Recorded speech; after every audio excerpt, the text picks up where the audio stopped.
In a world that never seems to slow down, a world overflowing with noise, opinions, egos, stimulation, and endless motion, there exists a personality that is constantly judged, underestimated, and misunderstood. The extrovert. The one who runs toward life instead of away from it, who fills rooms with color, warmth, and energy, who brings movement where there was stagnation, courage where there was doubt, and connection where there was silence. And yet, despite everything they give, extroverts carry the weight of some of the harshest stereotypes out there. They're called loud, impulsive, attention-seeking, chaotic, thoughtless, overbearing. People mistake their openness for ego, their energy for instability, their honesty for rashness, their enthusiasm for self-centeredness. But that picture is small and shallow and wrong. While I speak to you in this video, you'll notice images appearing on screen, faces of people you already know, people whose presence shaped history, culture, art, progress, and human connection. I included these images deliberately to guide you visually away from the flat caricatures toward the real, vibrant depth of what extroversion actually is. Being an extrovert is not about noise, right? It's about resonance. It's not about demanding attention. And it's about generating momentum. It's not about avoiding depth. It's about discovering it through expression, conversation, and connection. Carl Jung, who introduced the concepts of introversion and extroversion, once described extroverts as people drawn to the outer world, not because they lack inner life, but because they create meaning through interaction. They move through life with an attunement to the rhythm of energy around them. They don't wait for inspiration, they spark it. They don't sit quietly, hoping someone else will speak. They step up. They don't hold ideas inside. They breathe life into them by sharing them. And if you look back through history, you'll find extroverts at the center of revolutions, social movements, breakthroughs, and cultural shifts. They are the ones who gather people, ignite emotion, build momentum, and move humanity forward through sheer presence. Where others hesitate, they step up. Where others whisper, they speak. Where others freeze, they move. As the images continue to appear beside my voice, notice the expression in their faces, the courage, the charisma, the unapologetic aliveness. Notice how none of them fit the dismissive labels society throws at extroverts. One of the greatest extroverts in history once said, "I am the greatest. I said that even before I knew I was."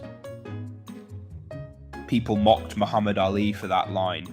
They called it arrogance, but in truth, it was something far more powerful. The extrovert's gift of speaking possibility into existence, of using expression as ignition, of shaping identity through courage and declaration. Extroverts don't wait to believe in themselves quietly in a corner. They speak forward. They step into the identity they need to grow into. They create momentum by living loudly enough to outrun their own doubts. And yet, their greatest strength is often their most misunderstood trait. Extroverts think through speaking. Talking isn't impulsiveness, it's processing.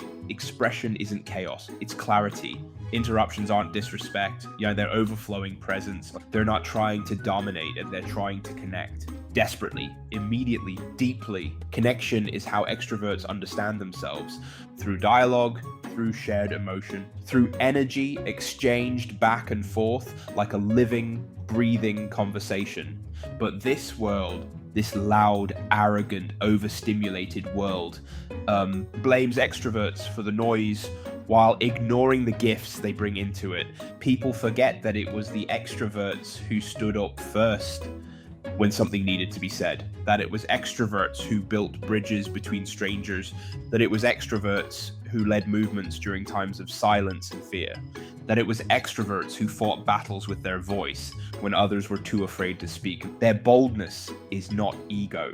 Their presence is not self-centered. Their energy is not irresponsibility. These are the traits that challenge stagnation, the traits that move people, the traits that make the world less afraid. Robin Williams once said something quietly devastating. "I think the saddest people always try their hardest to make people happy."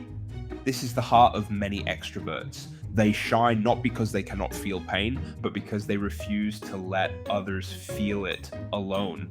They brighten rooms because they've known what darkness feels like.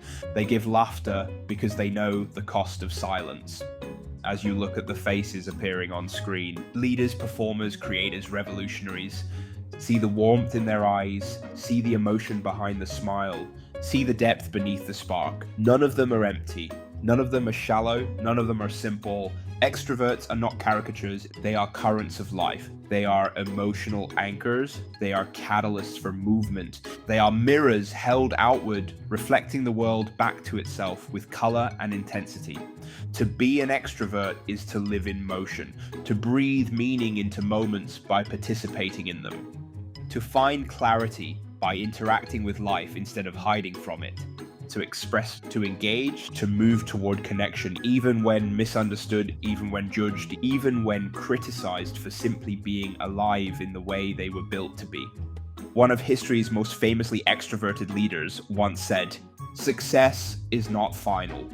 Failure is not fatal. It is the courage to continue that counts." That courage to speak, to show up, to act, to connect is the heartbeat of the extrovert. So if you're an extrovert, don't confuse your energy for chaos or your presence for arrogance. You are not the noise. You are the spark inside it, the electricity in human connection, the warmth in shared laughter, the momentum that drags the world forward when fear tells it to stay still. And if you're not an extrovert, maybe this helps you see them differently. Not as people who overpower rooms, but as people who lift them. Not as people who talk too much, but as people who speak life into stagnant spaces. Not as people who crave attention, but as people who crave connection so deeply that they're willing to risk being misunderstood for the chance to unite others.